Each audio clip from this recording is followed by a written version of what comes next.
lang ako hanggang sa one day, meron akong isang video na nag-viral. Yung shinare ko yung journey ko sa radiation.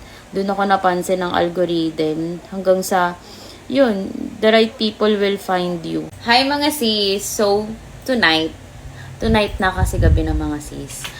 May gusto lang akong sagutin na comment. Sabi niya, Miss Fioni, nagsimula kayong nag-vlog is yung nagka-cancer na po ba kayo? Baka kasi pag na-chemo na ako, di ako makapag-vlog at di ako makaharap ng camera. Baka kasi ugod-ugod na ako sa video, kakatakot pag under chemo siguro. Tama ba ako? Sa totoo lang mga sis, nung una ko tong nabasa, natawa ako dun sa uugod-ugod. Anyway, alam nyo, ako kasi, since 2020 pa, nag-vlog na talaga ako. Pero, hindi ako consistent. Parang lulubog, lilitaw lang, ganun. Kaya parang hindi na ako nahirapan na gumawa ulit ng vlog. Ganyan. Since nung nag-start na ako sa treatment, syempre, shinare ko yung journey ko dito sa social media.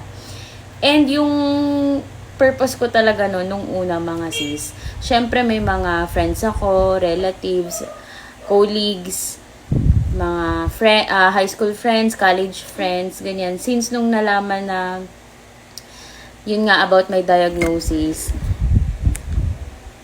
medyo syempre personal message sila, ganyan. Then nangangamusta. Nung time na yun, busy ako. Hindi ko rin sila ma-replyan one by one. So, ako naisip ko na lang na, what if gumawa na lang ako ng video, i-film ko na lang, i-document ko na lang yung mga ginagawa ko, ganyan. Para somehow, update na rin sa mga may concern sa akin. Yun talaga yung parang purpose ko. Para isahang update na lang, ganun. And hanggang sa nagtuloy-tuloy na, tapos wala, parang naniwala lang din ako one day na may encourage yung video ko na yun. And parang pag mag-look back ako, 'di ba? May mga videos ako na completely bald talaga, as in talaga ang kinis ng ulo ko.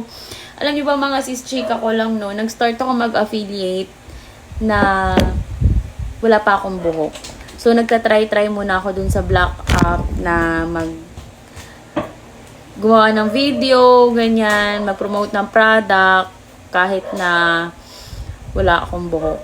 Kasi, iniisip ko, syempre, sabihin nyo, paano ko i-deal yung mga basher, ganyan. Parang, so far, hindi pa naman ako nababash. And, sana hindi ako mabash. But anyway, pinasok ko tong social media, so talagang hindi lahat ng tao is mapiplease natin. So, si Lord na lang bahala sa kanila. Basta ako, good yung intention ko, may purpose ako sa ginagawa ko. So, ang advice ko sa nag-comment is ituloy mo lang yung plano mo na mag-vlog at saka huwag ka masyadong mag-overthink. Huwag ka mag-isip ng negative about sa ugod-ugod or what. Basta i-document mo lang, gawin mo lang kung ano yung kaya mo, ganyan, huwag ka din masyadong ma-pressure. Tsaka ako nag-start din ako sa konti-konti lang yung followers, yung viewers, konti lang yung mga nagko-comment, konti lang yung nagre-react. Nag-start din ako sa ganyan, pero yun nga, naging consistent lang ako hanggang sa one day, meron akong isang video na nag-viral.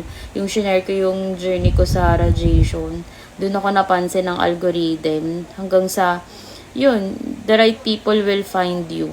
Parang ganun.